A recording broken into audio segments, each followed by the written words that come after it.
الله سبحان الله الله سبحان الله الله حمدا لله الله سبحان الله الله حمدا لله الله يا حنان الله يا ديان الله يا حنان الله سبحان الله الله حمدا لله الله الله يا سبحان الله يا سبحان الله سبحان الله الله حمدا لله الله سبحان الله الله حمدا لله الله سبحان الله الله حمدا يا سريع الرضا يا سريع الرضا يا سريع الرضا يا سريع الرضا يا سريع الرضا يا سريع الرضا يا سريع الرضا يا سريع الرضا أعوذ محمد وآل محمد وعجل فرجهم. السلام علیکم ورحمۃ اللہ وبرکاتہ.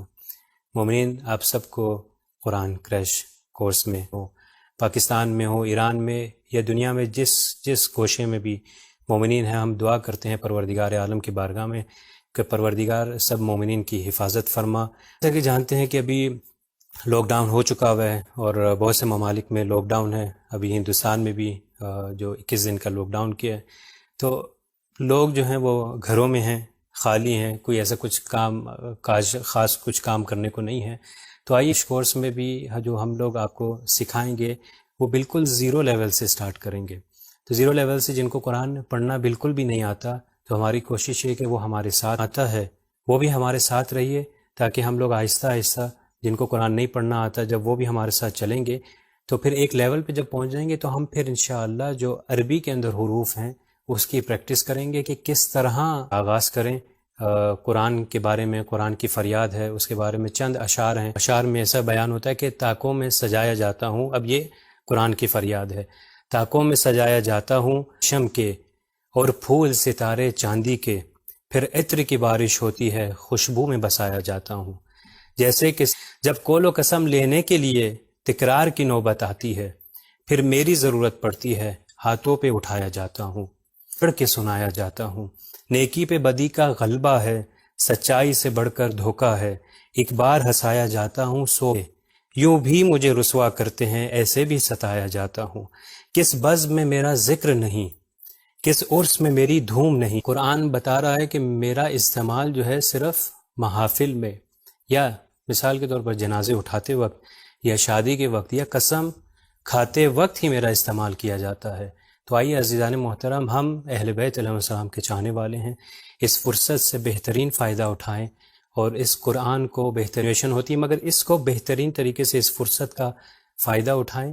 اور ہم چاہتے ہیں کہ انشاءاللہ اس میں ان کے لیے یہ کورس بنایا گیا، اور جن کو پڑھنا آتا ہے آپ ہمارے ساتھ رہیے گا. اس کا یہ مطلب نہیں کہ ہم آپ کو کوئی ایسی چیز نہیں سکھائیں گے، مگر ضرور انشاءاللہ ہم پہلی سٹیجز کے اندر، پھر اس کے بعد انشاءاللہ ہم حروف کے بارے میں بھی گفتگو کریں گے کہ جہاں پر حروف کی ادائیگی سکتے ہیں. یہاں پر مجھے ایک حدیث یاد آ رہی ہے کہ جہاں پر ہمارے چوتھے امام زین العابدین علیہ السلام فرماتے ہیں کہ امام کہتے ہیں، اور اگر میں اکیلا رہ جاؤں اور میرے ساتھ قرآن ہو تو میں ذرہ برابر بھی وحشت کا احساس نہیں کروں گا. تو ہمارے گھروں میں بہت سے قرآن ہوتے ہیں، یقیناً ہمارے بھی ہوتی ہے، تو ہم کوشش کریں گے انشاءاللہ کم از کم ایک قرآن کو اپنے آپ کو قرآن سے نزدیک کر لیں. جیسا کہ یعنی پروردگار کی بارگاہ میں پیغمبر اسلام جو ہے وہ شکایت کریں گے اور کہیں گے کہ اے پروردگار میری قوم نے اس قرآن کو چھوڑ رکھا تھا. تو یہاں پر وہ یہ ہے کہ قیامت کے دن رسول خدا پروردگار کی بارگاہ میں شکایت کریں گے کہ میرے لوگوں نے، میری قوم نے اس کو، مطلب کہ اس کے باوجود ہمارے گھر میں موجود ہے مگر ہم اس سے قریب نہیں ہیں. تو یہ بہترین فرصت کا انشاءاللہ ہم لوگ فائدہ اٹھائیں گے. کہتے ہیں کہ اردو کے اندر تقریباً 36 حروف ہیں، 36 الفابیٹس ہیں، الف با سے لے کر آخر تک. فارسی زبان کے اندر 32 حروف ہیں 32. اردو سے بھی 4 حروف کم ہیں. 28 یا بعض 29 ہماری یہ گفتگو نہیں ہے، مگر جو مشہور ہے وہ ہے کہ 28 حروف ہیں. تو 28 الف اردو کے اندر زیادہ حروف ہیں، عربی میں کم ہیں. تو ہمارے لیے بس وہ تلفظ کا جو ڈفرنس ہوگا، الف با حروف وہی ہیں. 28 جو عربی کے ہیں وہی 36 ہیں کہ جو ہماری اردو سے فرق کرتے ہیں. تو انشاءاللہ ہم یہ اس کریش کورس کے آخر تک ہم اس کی کوشش کریں گے کہ اس کو بہترین طریقے سے تلفظ بھی صحیح عربی ادائیگی کے ساتھ سیکھیں. جیسا کہ ہم نے بتایا کہ عربی کے اندر 28 الفابیٹس ہیں، 28 الفابیٹس ہیں. ان حروف کو کس طرح تلفظ کیا جاتا ہے؟ اب تلفظ کرنے کے لیے حرکات کی ضرورت ہوتی ہے، زبر، زیر یا پیش. عربی زبان میں 2 چیزیں ہیں، یا حروف کے نام ہیں یا پھر حروف کی ادائیگی ہے. تو سب سے پہلے الف جیسے ایک اسٹریٹ لائن ہوتی ہے، جیسے 1 کی طرح ہے، تو یہ اس کو الف کہا جاتا ہے. پھر اس کے بعد ہمارے پاس 3 جو حروف ہیں، با، تا اور سا. یہ جس طرح کہ آپ دیکھ سکتے ہیں تقریباً کشتی کی مانند ہے، کشتی کی طرح ہے کہ سائڈ سے دوسرے کے اندر 2 نقطے ہیں اور تیسرے کے اندر 3 نقطے ہیں، 3 ڈاٹس ہیں. مگر اب ڈاٹس کہاں پر ہیں، یا اوپر ہیں یا نیچے ہیں، یہی آپ کو جیسے بتایا کہ کشتی کی مانند ہے. اب اگر ایک ڈاٹ، ایک نقطہ نیچے ہوگا تو اس کو ہم لوگ، اگر اسی شیپ کے اوپر اگر 2 نقطے پائے جائیں تو اس کو کہتے ہیں تا، یا جیسے اردو میں ہم جس کو کہتے ہیں تے. اور اگر 2 کے علاوہ 3 اگر ایک اور اضافی کر دیا جائے اسی شیپ کے اوپر 3 ڈاٹس آ جائیں تو یہ ہوتا ہے سا. تو آپ دیکھ سکتے ہیں با، تا اور سا کے اوپر 3 نقطے ہیں. ابھی ہم آگے چلتے ہیں. ہمارے پاس آگے 3 حروف ہیں جو تقریباً اسی طرح لکھے جاتے ہیں جیسے کہ جیم، ہا اور خا. اب یہاں پر بھی جیم کے سینٹر کے اندر جو ہے ایک نقطہ ہے، ایک ڈاٹ ہے، اور ہا جو آپ شیپ دیکھ سکتے ہیں اس کے نہ نیچے نہ اس کے اندر نہ اس کے اوپر کوئی نقطہ جو ہے، کوئی ڈاٹ آ جائے گا اس کے اندر تو جیم ہے. اگر نقطہ بالکل نہیں تو وہ ہا ہے، اور اگر نقطہ اس کے اوپر ہے تو اس کا تلفظ ہے، اس کا نام جو ہے وہ خا ہے. ہمارے اردو میں بھی استعمال ہوتے ہیں. تو دال اور ذال کے اندر ڈفرنس کیا ہے کہ دونوں ایک ہی طرح لکھے جاتے ہیں، مگر ذال کے اوپر ایک نقطہ دیا جاتا ہے تاکہ یہ ڈفرینشیٹ کیا جائے کہ یہ دال سے الگ ہے. لکھا ایک ہی طرح جاتا ہے، دال کے نہ اوپر نہ نیچے کوئی نقطہ نہیں، مگر ذال کے اوپر ایک نقطہ ہے کہ جس کی پرونانسیشن بھی اور جس کا نام بھی ذال ہے. بالکل اسی طرح دال اور ذال کی طرح ہے کہ جس میں دال میں نقطہ نہیں تھا اور ذال کے اندر اس کے اوپر جو ہے نقطہ پایا جاتا تھا. را اور زا بھی اسی طرح، جس کو ہم اردو میں رے اور زے کہتے ہیں. رے کی شیپ بھی اس طرح آپ دیکھ سکتے ہیں کہ کرو ہے، اور زے بھی بالکل اسی طرح ہی ہے مگر صرف اس ڈفرنس کے ساتھ. اس کے بعد پھر 2 ہمارے پاس جو حروف ہیں وہ ہیں سین اور شین. اب سین اور شین کس طرح ہم دوسرے حروف سے ڈفرینشیٹ کریں؟ آپ دیکھ سکتے ہیں کہ سین کے اوپر جو ہے وہ ڈبلیو کی راؤنڈ جو ہے شیپ دے دی گئی ہے، تو یہ ہے سین. اور شین بھی بالکل اسی طرح ہے، اور ڈفرنس اس کا شین کا سین کے ساتھ ڈفرنس یہ ہے کہ شین کے اوپر جو ہے 3 نقطے پائے جاتے ہیں. تو سین اور شین بالکل ایک ہی طرح لکھے ہیں کہ اس میں ہے سین اور شین. اس کے بعد 2 حروف جو ہمارے پاس پائے جاتے ہیں وہ صاد اور ضاد ہیں. اب دیکھیں صاد کے نہ اوپر نقطہ ہے نہ نیچے نقطہ ہے، مگر ضاد کے اوپر نقطہ ہے. تو یہ تقریباً 2 کا گروپ ہے کہ جس کو سمجھنا آسان ہے. اگر آپ کو سواد سمجھ آ گیا کہ سواد کس طرح لکھا جائے تو ضاد بھی اسی طرح لکھا جاتا ہے، بس ڈفرنس یہ ہے کہ اس کے اوپر ایک جو ہے وہ نقطہ پایا جاتا ہے.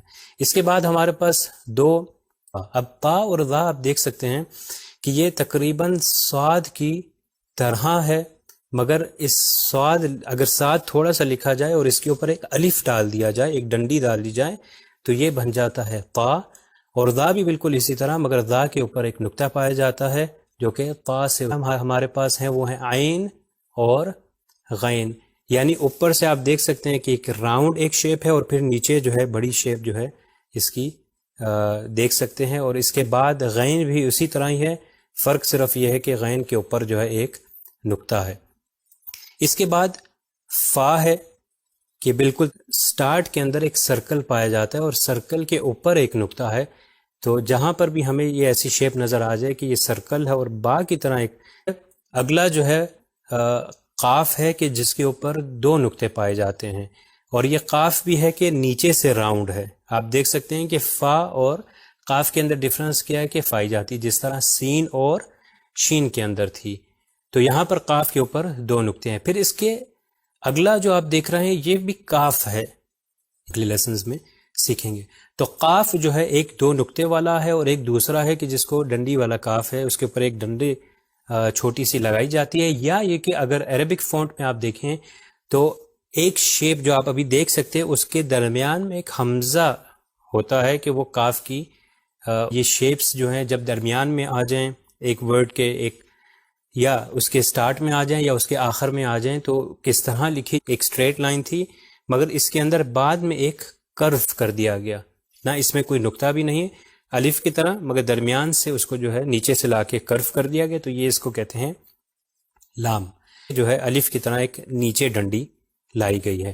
اب الف میں اوپر سے نیچے تھی، یہاں پر میم میں راؤنڈ اوپر سے کر نون، جو کہ ایک گرد کی طرح راؤنڈ ہے، جیسا کہ ہم نے کہا کہ سین اور شین میں بھی ایک راؤنڈ ہے نون. پھر اس کے بعد آخری 3 ہمارے پاس جو حروف ہیں وہ ہے ہا، کہ جس کو گول ہا بھی ہم لوگ کہتے ہیں. تو گول ہا ہے، اس کے اندر ہا ہوتا ہے، اور کس جگہ پر ہوتا ہے وہ انشاءاللہ ہم آنے والے لیسنز میں اس کو بیان کریں گے. اور آخری 2 جو ہمارے پاس ادھر حروف ہیں، ایک ہے واو، جیسے گول تھوڑا سا کرو کر کے نیچے لے کر آ گئے تو اس کا تلفظ ہو جائے گا. اس کا نام بھی واو ہے، اور اس کا تلفظ انشاءاللہ جیسے اگر فتحہ ہوگا زبر ہوگا تو وا تلفظ کیا جائے گا. اور ہمارے پاس 28واں یہ پائے جاتے ہیں، ایک بڑی یہ اور ایک چھوٹی یہ، مگر یہاں پر ہمارے پاس صرف ایک یا ہی ہے، اور اس کو لکھنے کا بھی طریقہ بالکل اسی طرح ہے. تو آئیے ہم اس کی انشاءاللہ کوشش کریں گے کہ اس کی پریکٹس کریں. آپ کے لیے ہر لیسن کے بعد جو ہے ہم قرآن کی پریکٹس یا مختلف جو ہیں آیات وہ بھی لے کر آئیں گے، تاکہ ہم ڈسٹنگوش کر سکیں کہ کون سا حرف کس جگہ پر آیا ہے. آتے ہیں کہ کہاں کہاں پر یہ حروف جو ہیں آئے ہیں، اور ہم جیسا کہ ہم جانتے ہیں یہ 28 حروف سے پورا قرآن بنا ہے. تو اگر آپ لوگ گھر بیٹھے اس چیز کا فائدہ اٹھائیں، اس کورس کا، صرف 28 حروف کو پڑھ سکتے ہیں. آئیے ہم سورہ حمد کی تلاوت کریں گے، تو آپ بھی میرے ساتھ پڑھیے گا، اور اس میں ہم لوگ دیکھتے ہیں بعض ان حروف کی طرف نشاندہی کریں گے کہ جو ہم لوگوں نے آج. اللہ الرحمن الرحیم.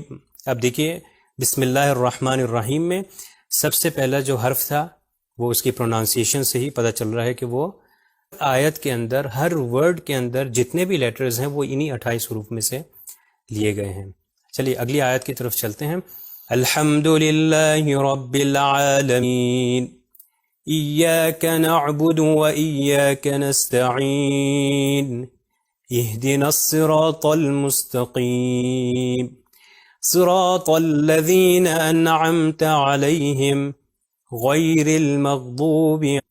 ان صورتوں میں سے ایک صورت ہے کہ جو کہ واجب ہے نماز میں، مجھ پر اور آپ پر لازم اور واجب ہے کہ ہم اس کو صحیح طریقے سے پروناؤنس کرنا بھی سیکھیں، کیونکہ ہر نماز کے اندر ہم اس کو 2 بار پڑھتے ہیں، پہلی اور دوسری نماز کے اندر جتنے ہم حروف تلفظ کرتے ہیں یا اس کے علاوہ دعاؤں میں اس کو صحیح طریقے سے اور عربی لہجے میں اس کو. اس پروگرام آج کے درس اور آج کے لیسن کو ایک دعا کے ساتھ اختتام پر پہنچاتے ہیں. اللہم نور قلوبنا بالقرآن. پروردگار ہمارے دلوں. اللهم صل على محمد وآل محمد